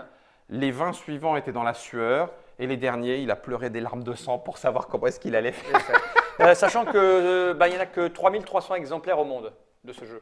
Oui, de l'édition Croisette. Il y a des problèmes de Cannes, la Croisette. Ouais. C'est comment on appelle ça, tu sais, monument d'intérêt historique de l'UNESCO de je ne sais pas quoi. Ouais. Donc, ils ont un droit pour un certain nombre d'exemplaires. Après, il faut faire des trucs super compliqués. Il n'y en a que 3000 exemplaires qui ont été fabriqués et donnés aux distributeurs et 300 que Cocktail Game se réserve pour faire des trucs avec. Alors, les gens nous disent qu'effectivement, on a fait ces lives et que c'était plaisant parce que c'était notre objectif. On ne voulait pas s'apesantir sur les jeux, mais ce qu'on voulait, c'était vous permettre au maximum de faire un petit peu comme si vous étiez avec nous au festival. Vous n'avez pas pu aller au festival. On ne s'arrêtera pas sur les jeux parce que ça va être long, parce que ça discute, parce que ça fait beaucoup d'oreilles. Mais s'y balader et voir un petit peu ce que ça donne, c'était quand même agréable de vous le montrer. Même quand on était sur la plage, on en a fait un petit peu de particulier. On a failli se faire bouffer par la mer. Ça aussi, c'est très, très, très nouveau. Ouais. C'est-à-dire que tous les éditeurs maintenant font des petits événements particuliers. Ça ressemble de plus en plus au festival du film. Mais clairement, oui. Donc, on privatise une plage, on privatise un café au bord de la mer. On donne rendez-vous. On donne rendez-vous. Et puis, alors, ça devient compliqué de choisir à quelle fête tu vas et chez qui tu vas. C'est ça. Mais bon, vous avez ça se bouscule. Donc, du coup, voilà, les lives, vous les retrouvez sur le Facebook de Trick Track et ça vous permet de revivre un petit peu ce festival de l'intérieur. Je leur redonne un petit peu. Ouais, attends, si Germain peut aller zoomer là-dessus, ils vont le voir tout seul. Ils vont le voir. On va le suivre. J'ai fait un fail. Je voulais faire semblant de plonger. Mais tu t'es pris l'eau. Ah, je me suis pris la flotte. T'as fait un 0,4. Comme d'habitude avec Betty. Donc voilà, le classement il est là. Donc le premier, ça a été Spacegate Odyssey. Il apparaît dans le top des ventes. Hein. Ouais. Si j'avais continué, on le voyait arriver.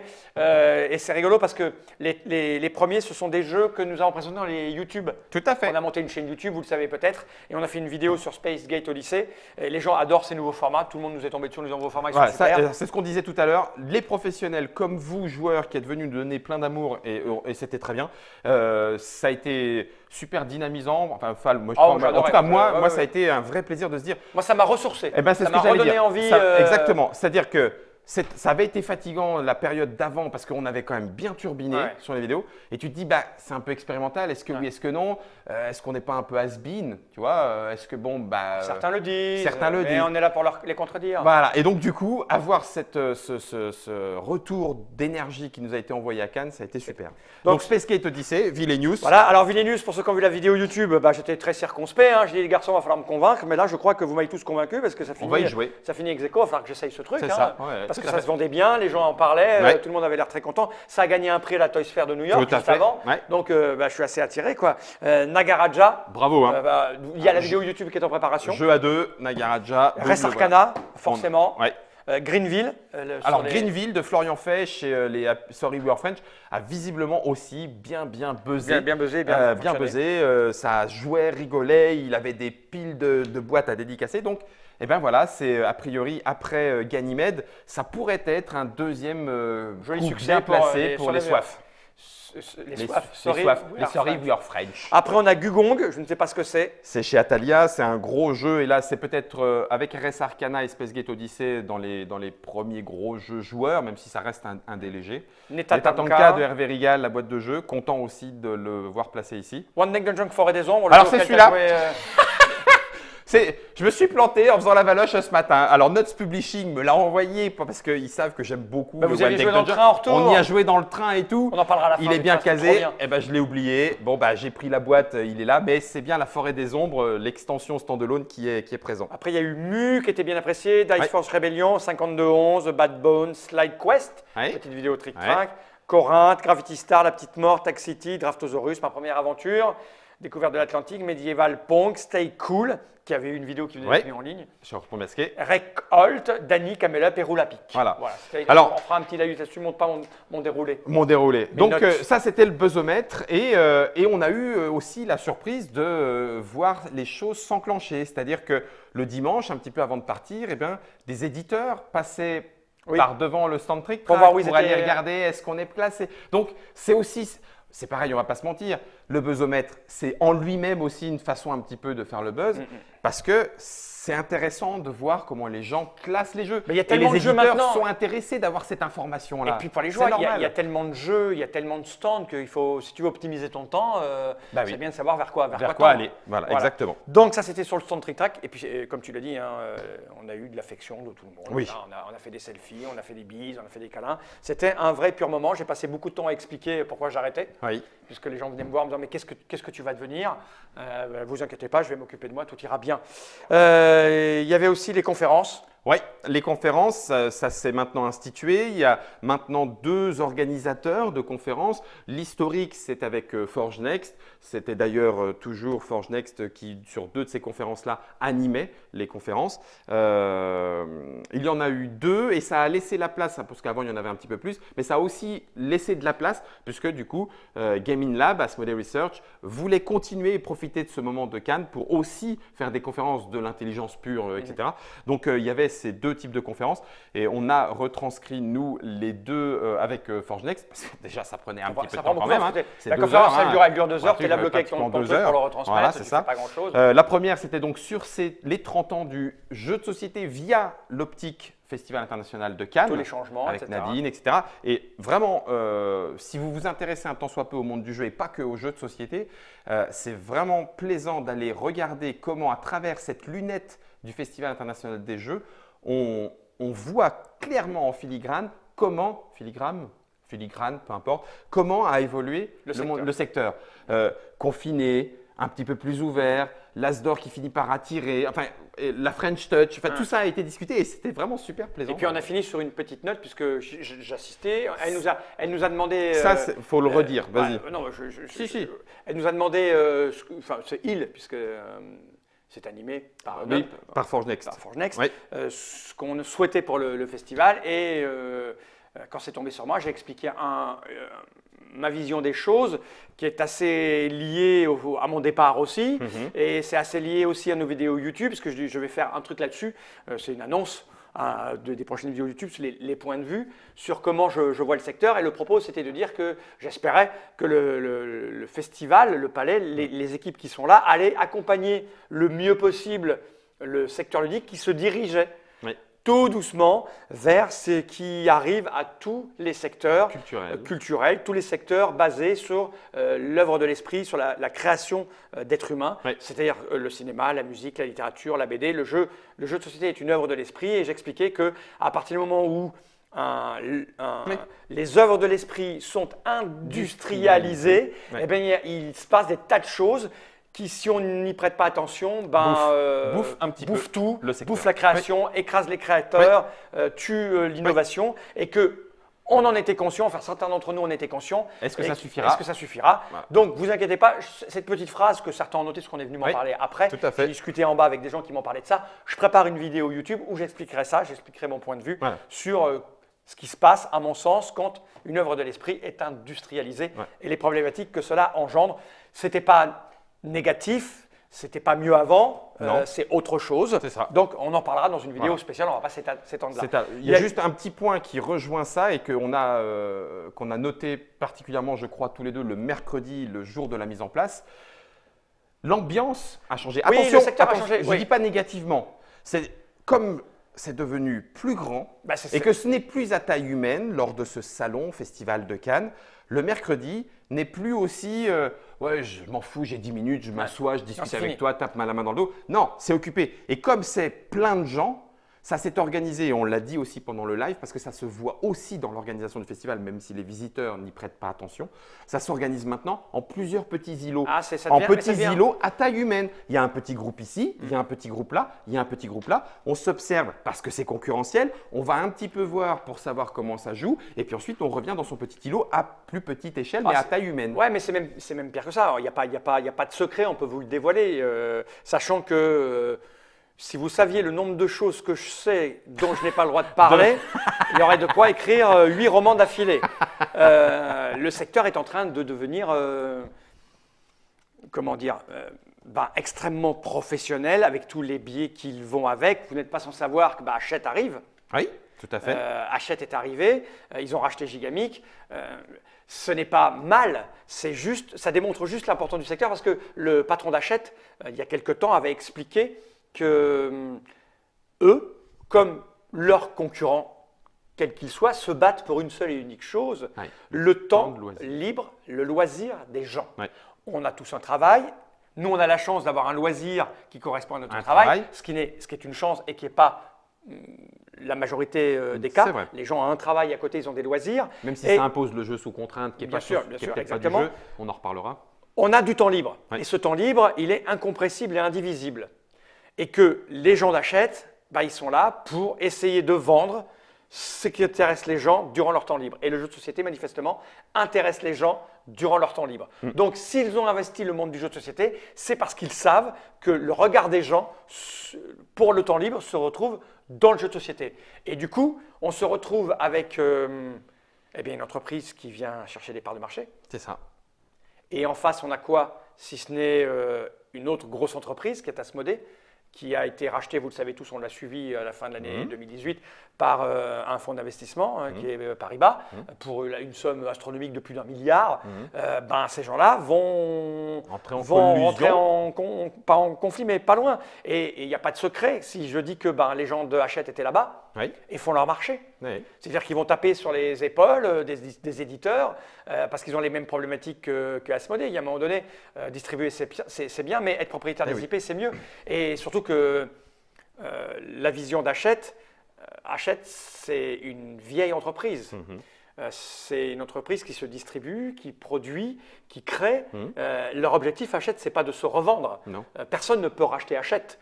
Ça appartient au groupe Lagardère, c'est un des hommes les plus riches de France et du monde. Ce n'est pas fait pour derrière il peut toujours, il peut toujours. Il y a des actionnaires et tout ça, mais l'intérêt d'Hachette, c'est de s'installer. Donc, à Cannes, ils font leur marché. Ils prennent des rendez-vous, ils écoutent, ils discutent. Qui serait susceptible d'être vendu, d'être acheté? Qui aurait des intérêts? Qui a des problèmes financiers? Est-ce qu'on ne peut pas aller derrière, etc. Et de l'autre côté, Asmodée va faire pareil. Asmodée, on l'a vu, la première annonce de l'année en janvier, c'était Asmodée a racheté ceci, a racheté cela. Dans tel pays, à l'étranger, pour donc, asseoir. Ça devient un vrai secteur. Et bon, évidemment, il y a les petits à côté qui s'organisent. Il y a des associations, on l'a vu, Ludicali, qui discute avec Hicham, de Matago, des trucs comme ça. Tout le monde essaye de s'associer, de se donner la main. C'est la création de toutes les, on en parlait l'année dernière, mais maintenant c'est clair et net, toutes les éditeurs se sont associés. Ce n'est pas encore des syndicats, mais ils sont en association, les auteurs, les éditeurs, les boutiques, les barrageux, tout le monde. Il n'y a que les médias qui se… si on a vu, les youtubeurs se sont… les youtubeurs se sont mis ensemble, mais pas nous. On n'était pas dedans. C'est l'histoire de ma vie, ça. Mais en même temps, ils font bien de ne pas me demander parce que je ne m'associe jamais à rien. Je dis suffisamment fort et haut et souvent que je suis une teigne avec qui on ne peut pas bosser, que je suis un sale con dans le travail, on ne vient pas nous voir. C'est pas plus mal. C'est ta faute alors. Oui, mais ce n'est pas très très grave. Je réagis juste à quelque chose qui nous est envoyé aussi. Effectivement, le secteur se professionnalise et c'est un point positif. Encore faut-il définir ce qu'on va entendre derrière professionnalisation. Oui, bien sûr. Si effectivement professionnalisation, ça veut dire des crocs grands comme ça, non, c'est pas ça que ça veut dire. Déchiqueter un petit peu tout ça, ça va pas forcément être drôle et les créatifs vont en prendre plein la gueule. Mais quand je parle de professionnalisation, c'est pas forcément négatif. Tout à fait. C'est pas forcément. Et c'est pas forcément négatif. Et c'est même parfois très très bien, puisque je l'ai dit dans la conférence sur ce que devenait le jeu et ce qu'était le jeu avant. Prenons un éditeur. Au départ, il édite son jeu, ou le jeu de quelqu'un d'autre, et puis il va à la fois occuper le rôle de directeur artistique, puis le rôle du marketeur, il va imaginer les campagnes publicitaires, il va même faire les démonstrations sur son stand, puis au bout d'un moment, il n'a pas le temps de tout faire. Donc, il va embaucher un vrai maquettiste. il va embaucher une vraie personne qui va écrire les règles, et puis il va aller jusqu'à embaucher une vraie personne qui va faire du marketing. Quand vous êtes une toute petite structure, que vous embauchez vos amis qui vont peut-être prendre le rôle parce qu'ils ont des compétences, et ce n'est pas négatif. Prenons Philippe Moret chez les Space Cowboys. On en a parlé, on a fait un reportage sur les Space Cowboys. Philippe Moret est le premier directeur artistique du monde ludique tel qu'on le connaît. Oui. Et un putain d'excellent directeur artistique. C'est-à-dire que Asmodée et les Space Cowboys ensuite ne seraient pas ce qu'ils sont sans le talent de Philippe Moret. Donc c'est quelqu'un qui est au départ historien. Il fait de l'histoire géo, Philippe Moret.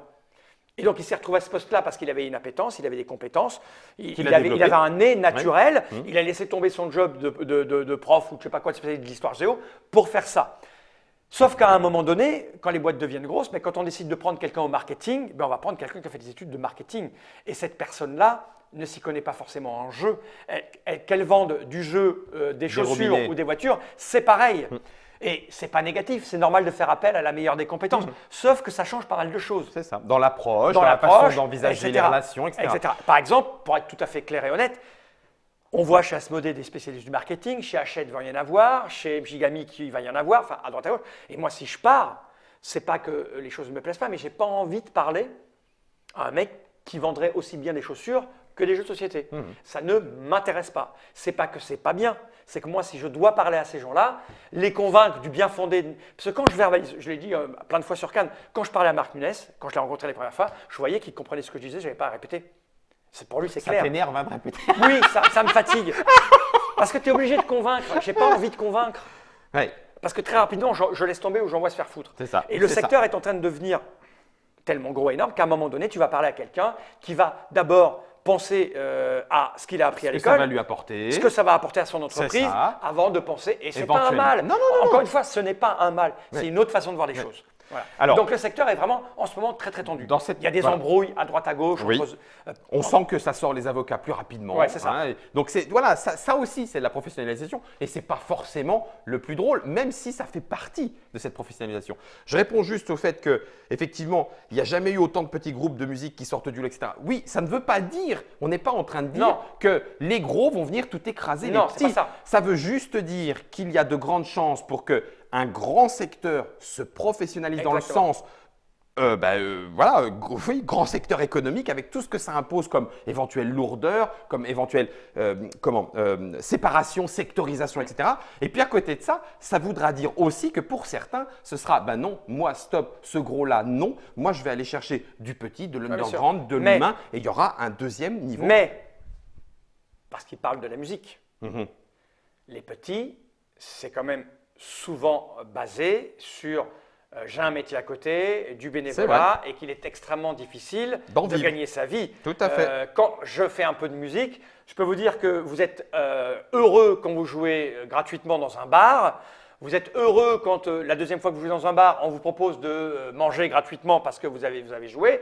La troisième fois, vous êtes heureux quand on vous propose de vous payer le voyage parce que c'est un peu loin, vous allez faire 100 km. Mais au bout de 10 fois où vous jouez quand même gratuitement parce que c'est gratuit, vous dites c'est bon, je suis crevé, je vais faire autre chose. Donc, voilà. Et on ne dit pas, pour répondre aussi sur une vision négative, ce n'est pas une vision négative. Il est tout à fait possible d'embaucher des gens à la fois compétents et à la fois passionnés. Bien sûr. Une fois encore, on n'a absolument pas dit ça. C'est que quand ça se spécialise, des gens compétents peuvent ne pas être des gens passionnés. Ça ne veut pas dire qu'ils le deviendront et encore une fois, et pareil, quand on dit qu'en ce moment, il y a des embrouilles parfois entre certains éditeurs, auteurs, distributeurs, ce n'est pas mal. Les avocats ont le droit de gagner leur vie. Sinon, il n'y aurait pas des lois, il n'y aurait pas tout ça. Mais ce sont des choses qui, avant, on se tapait dans la main. Avant, on s'entendait. Et là, on s'entend moins. Mais c'est comme ça dans le cinéma, c'est comme ça dans la musique, c'est comme ça partout. Je le dis, quand un secteur s'industrialise, il y arrive des biais. Et pour des gens, c'est bien. Pour d'autres, c'est moins bien. Voilà. Et quand ça nous emmerde, on se casse. Voilà. Et c'est très intéressant. Florian de Aux Éditions, que l'on a croisé un petit coup à Cannes et qui est déjà venu aussi à Trick Track Effet, confirme en disant c'est toute la difficulté d'être un petit éditeur au milieu de ce grand secteur qui se spécialise et se professionnalise. C'est difficile. Donc voilà sur le secteur, les conférences. Les conférences. Conférences et secteurs, c'est bon. C'est bon. On a quand même une qui était rigolote, c'est la conférence. La dernière. La dernière avec la question. Mais c'est rigolo parce que cette question, Nadine me l'a confiée. Oui. C'est pas ça qu'elle voulait aborder vraiment. Ça a été un petit peu détourné. Ça a été un petit peu biaisé. Voilà, parce que le titre, c'était… pourquoi les adultes ne s'autorisent-ils pas à jouer? Voilà. Alors que ce dont Nadine voulait parler, c'était pourquoi… Quand on dit qu'on travaille dans le monde du jeu, qu'on est joueur, ça fait rire. Les adultes rient et ne prennent pas les choses au sérieux. Voilà, c'est plutôt ça le biais. Vous avez peut-être déjà entendu la petite anecdote en disant dans quoi tu travailles? Je travaille dans le monde du jeu. Et alors après, ton vrai métier, c'est quoi, et que ce soit les auteurs ou les illustrateurs, il y a toujours un petit peu cette condescendance par rapport au domaine du jeu de société. Alors, la conférence a malgré tout un peu abordé cet aspect-là sur quels sont les freins, qu'est-ce qui fait que dans la tête des adultes, le jeu est infantile, voire infantilisant. Donc, il y a des choses qui ont été un petit peu analysées, mais au final, ça a effectivement un petit peu vite dérivé sur deux éléments. La place du jeu chez les enfants. Oui, mais là, on était là pour parler des adultes. Et puis, effectivement, pourquoi les adultes ne joueraient pas? Alors qu'en fait, certains pensent que si, ils jouent. Quand on gratte un ticket, on joue. Quand on joue au PMU, quand on joue au PMU. Quand on regarde le foot, on joue. Quand je vais à un entretien d'embauche, pardon, mais on joue. On met un petit peu son masque, on met un petit peu son costume, parce que, etc. Et bien, on joue aussi. On joue un rôle, peut-être sérieux, entre guillemets, mais on joue. Donc, ça, c'était la vision qui était défendue et proposée par le psychologue, le psychanalyste, qui, évidemment, est moins joueur spécialisé que nous, on peut l'être avec nos trucs. Alors que à l'autre bout du spectre, tu avais les gens spécialisés de ce type de jeu pour qui jouer et refuser de jouer, c'est à ces jeux-là qui sont sur la table. Donc ça, c'est rigolo. Moi, j'ai particulièrement apprécié l'intervention de Bruno Catala, j'ai été lui dire juste après. J'ai trouvé qu'il était le plus juste et le plus sensé. J'ai posé une question… Oui, c'est ton ami. C'est mon ami parce que c'est quelqu'un d'intéressant. De sensé. Enfin, avec qui je m'entends bien et je ne dis pas que je ne charrie. m'entends et que je n'ai un ami que des gens qui pensent comme moi ou qui vont comme moi. C'est pas vrai. Enfin, c'est souvent les amis de ma femme. Enfin, de ma femelle. C'est souvent les amis de ma femelle. Mais mais Bruno a été carré, précis, net. Ce qu'il a dit était très intéressant.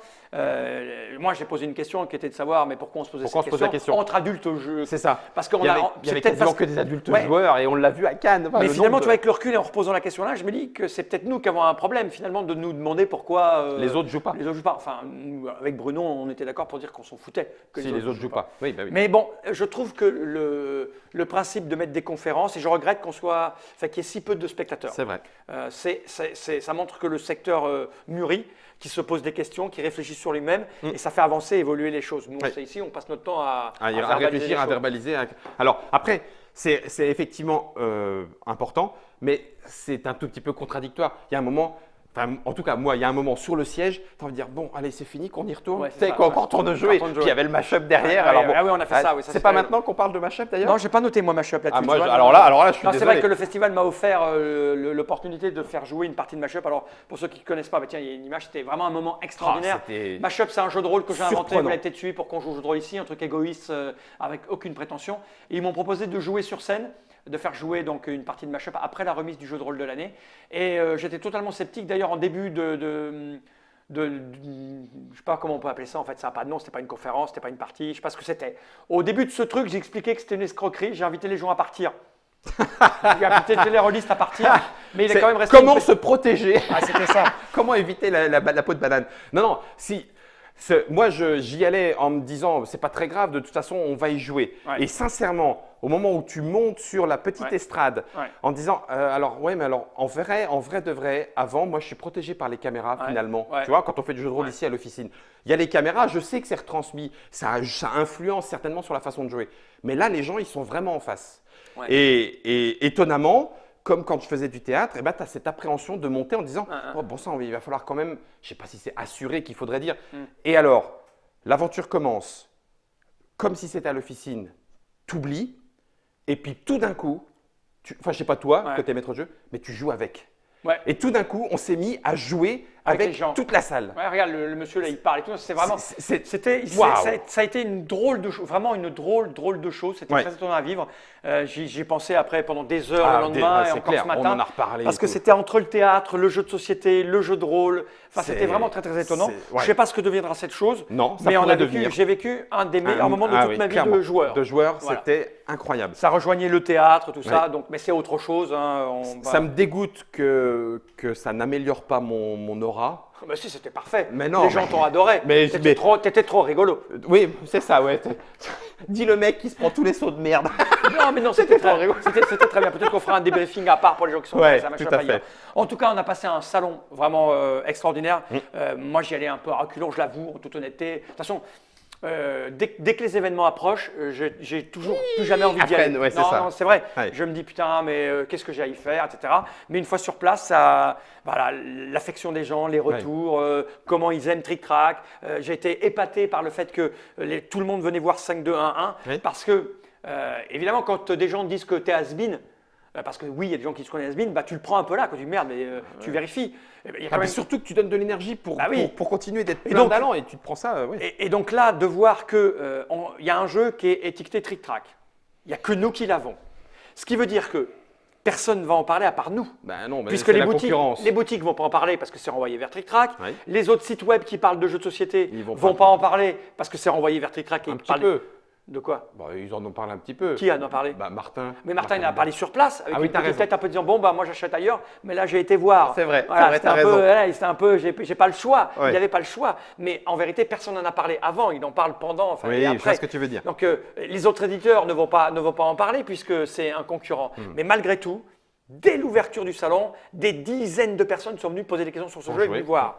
Et si on a vu les 1000 boîtes, elles partaient. Ça montre quand même, encore une fois, que vous faites attention à nous et vous nous écoutez. Et ça c'est vraiment très, très plaisant. Ouais.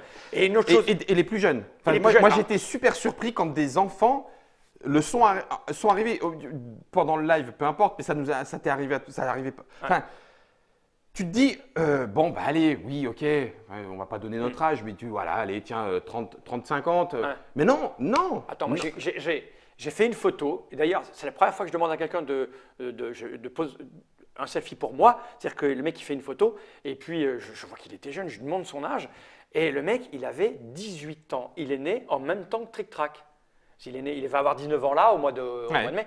Et je lui dis, mais c'est fou, quand j'ai lancé le site, tu t'es pas né, tu avais un mois et tu as découvert ce truc et tes joueurs étaient contents de me voir alors qu'il y a un gap d'âge monstrueux. Ça m'a fait quelque chose. C'était très, très, très étonnant et très, très touchant, très émouvant. Et puis, fin du festival. Alors, je coupe une dernière chose avant la fin du festival. Il y a aussi une autre petite touche spéciale du festival. Est-ce que ça va continuer de grandir ou pas? Des grands magasins. Alors, il y en a eu toujours, plus ou moins, mais avec des surfaces mouvantes. Et là, avec des vraies surfaces. Des magasins comme la Fnac, comme la Grande Récré, etc. Et qui n'ont plus autant le côté jeu de société, puisque ça vendait même du Lego, des choses qui ne sont pas forcément festival du jeu. C'est pareil, tu dis, tiens, des gens ont vu une opportunité très commerciale. Et cette opportunité très commerciale change aussi un petit peu la donne sur la façon de voir le… Donc voilà, c'était juste pour conclure qu'il y a aussi cet aspect-là qui était présent dans le Palais de Festival. Puis on verra comment les choses évolueront. Et donc la fin… Elles vont bien évoluer parce que moi j'ai totale confiance en Cynthia et Maël qui prennent le relais. Elles vont faire les efforts au maximum. Les seules limites, ça va être la taille du palais. Il y a un moment donné, on ne pourra pas dépasser… là, ça y est, elles l'ont dit. Ils ont commencé à installer des tentes à l'extérieur. Il n'est pas impossible qu'il y ait des choses qui soient de fait un petit peu à l'extérieur si on veut continuer de grandir. Et nous, donc, on quitte ce festival et on monte dans notre train. Et nous voilà en route. Petite anecdote finale. Voilà. Moi, je me fous avec ma musique parce qu'au bout d'un moment, ras-le-bol des gens. Lorsqu'ils nous racontent, alors, je vais m'amuser. Voilà, ça y est, c'est moi qui claustro. Je commence à somnoler. Claustro. Germain commence aussi à somnoler. Puis toi, tu joues à un jeu de cartes. On joue à One Deck Dungeon, Forêt des Ombres avec Florian. Avec Florian. Et malgré tout, mon regard est porté sur la table d'à côté. C'est marrant parce qu'on l'avait vu aussi. Sur la tablette, ils jouent à Catan. Je vois deux types en train de jouer à Catan sur leur tablette. Et puis, je jette un petit coup d'œil. Puis, ils faisaient aucune référence au festival. Non, ils n'en parlaient pas. On va pas se le fâcher, on va pas se le cacher, on n'est pas non plus débile. On le voit quand on attendait le train sur le quai de la gare à Cannes, les gens ils nous sautent dessus, ils veulent un dernier selfie, ils nous parlent du machin, ils ont discuté de ça.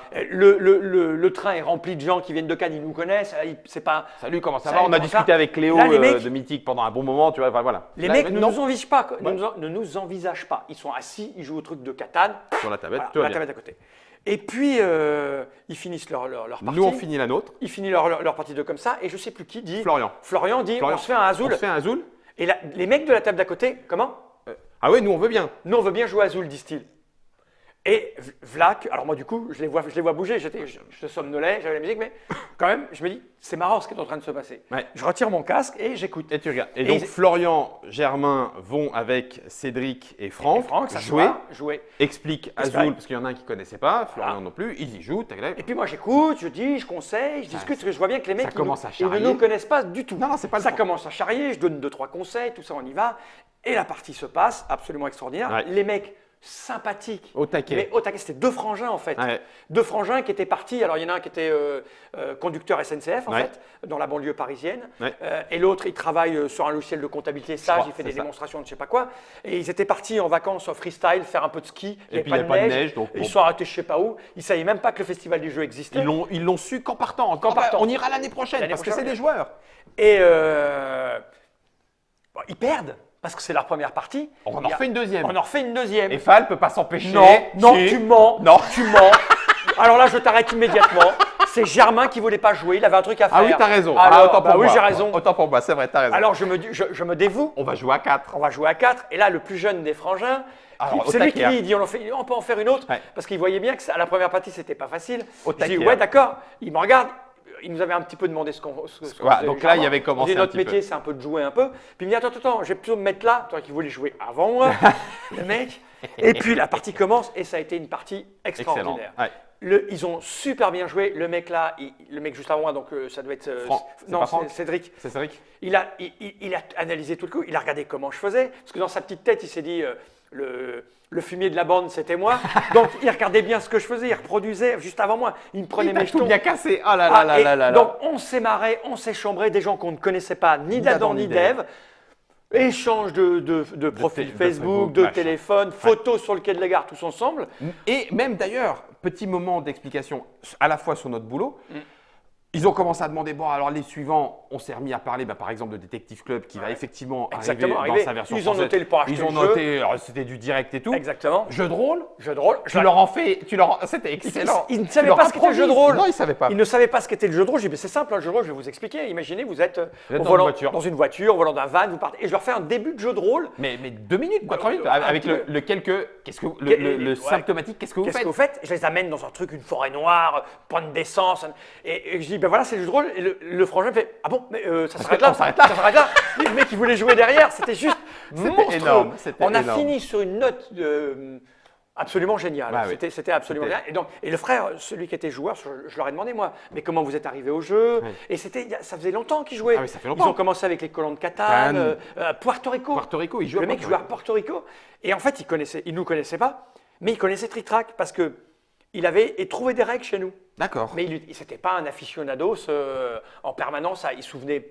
Il n'avait pas noté, comme la plupart des gens. Il y a 6,5 millions de personnes qui sont venues sur Trick Track. 6,25 millions sont venus, mais en général, ils arrivent par moteur de recherche directement sur la fiche. De jeu, donc ils ne percutent pas, quoi. Et il avait besoin de règles, il les avait trouvées. Mais voilà, il y a des joueurs, ils sont là. Et ils seront à Cannes l'année prochaine. Et le jeu de société, c'est ça. C'est du lien social. Et c'est de parler avec des gens qu'on ne connaîtrait pas autrement. Et on a fini notre salon, mais vraiment, c'était la note la plus géniale qui soit. Voilà, on vous a fait un petit peu débriefing pendant 1 heure. On est comme long à chaque fois. On est à chaque fois, bah oui. Ah tiens, Val, dis-moi. J'ai un cadeau pour toi. Enfin, on a chacun un cadeau. Ah oui, c'était… C'est Mathieu Despnous qui nous a fait un cadeau. Alors, on aurait presque pu faire un concours. À votre avis, quel jeu Mathieu… Quel jeu de la carte Twinit spécial jeu de société Mathieu nous aura offert? Je pense que vous aurez reconnu celle de Fall. Et toi, c'est quoi? Je n'ai pas vu la tienne. Je pense que vous aurez reconnu la mienne. Ah, attends. Non, tu caches pas ce doigt. Ça n'a rien.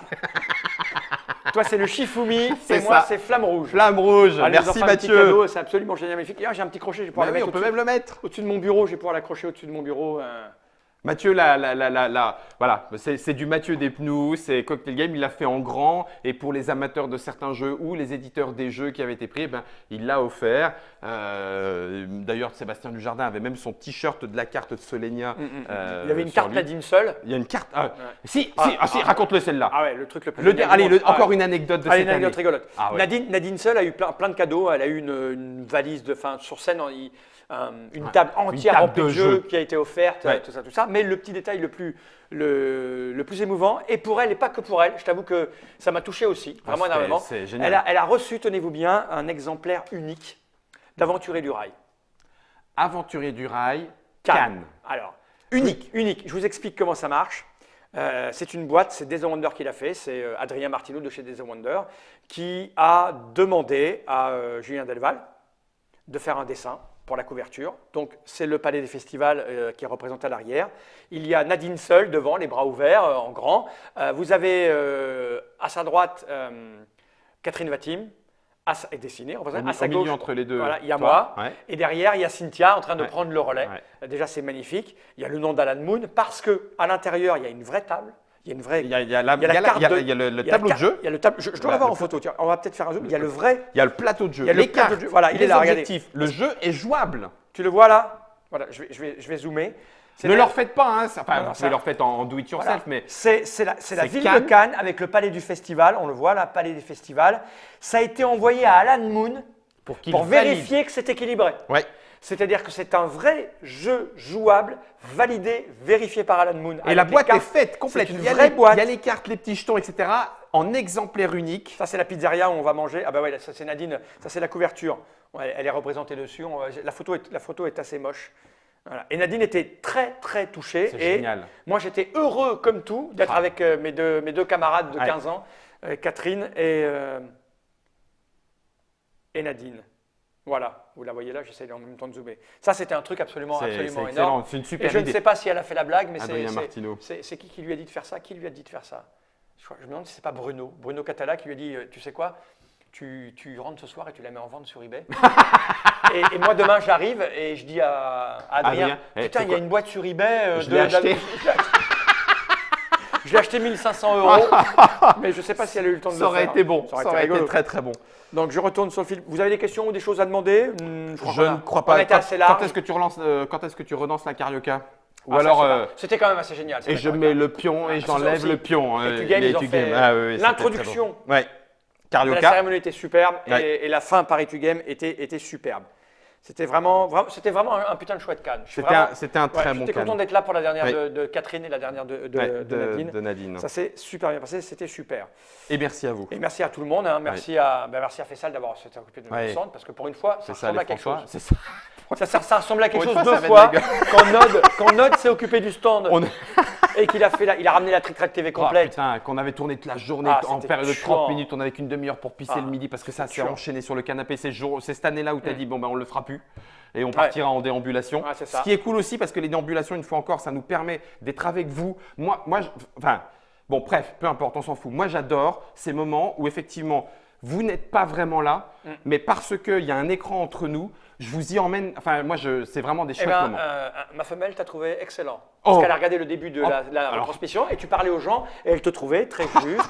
Elle disait, oh, mais dis donc, ce Guillaume. Il est bien ce petit nouveau. Par contre, elle m'a dit, pour la Carioca, tu aurais pu porter un costume. Oui, t'as pas mis 2 jours le même t-shirt? Non, monsieur. Mais pour la Carioca, je ne pensais pas la danser. Comme ça, une demi-heure avant le truc. Oui, c'est ça. Puisque Marcus voulait absolument danser la Carioca, mais moi je ne le connaissais pas. Il me dit, tu trouves la musique? Et puis j'ai oublié de chercher. Donc arrivé au palais à 16h pour la répétition, j'ai dit, Marcus, j'ai pas la musique. Il me dit, c'est pas grave, je l'ai. Tiens, parce que moi je ne connais pas la Carioca. On va la faire quand même. J'ai dit, mais il faut d'abord convaincre les gens de l'organisation de la. C'est fait. C'est bon. C'était assez rigolo. C'est très très bon. Bref, bon, on va vous laisser. Allez. J'espère qu'on a assez débriefé pour vous. On reviendra sur certains jeux au fur et à mesure. Oui, on a décidé de parler moins des jeux parce que c'est quand même vraiment typiquement le moment d'événement, le genre d'événement très humain. Oui, on passe moins de temps à jouer parce que c'est vrai qu'on le fait plus au long de l'année. Là, on a presque un peu plus le temps, d'être avec les gens. Donc c'est pour ça qu'on l'a débriefé aussi de cette façon-là. Et puis d'abord, il y a plein de gens qui vont débriefer les jeux. Mais nous aussi. Nous aussi. Il y a pas de raison qu'on ne le fasse pas. La vidéo YouTube de ça va arriver. Tout à fait. Voilà, on va le faire. Et puis ça, il faut que j'y joue maintenant, Villeneuve. J'ai pas le choix. On va enchaîner. Allez, on a fait une excellente partie avec l'auteur. C'était drôle. Ouais, c'était assez drôle. Mondrian, c'est déjà là. On a déjà dit tout ça, alors ça va bien. Merci Guillaume. Merci Fal. Merci à vous de nous avoir regardé jusque-là. Je crois qu'il va être temps de regarder cette caméra droit dans l'objectif et de dire tous ensemble Générique. Ah, ça c'est Guy. C'est Germain. Debout, on recommence. Maintenant que Germain est réveillé, il va être temps de regarder cette caméra droit dans les yeux et de dire tous ensemble, dans l'objectif. Oui, droit dans les yeux. Et de dire tous ensemble, turn it right.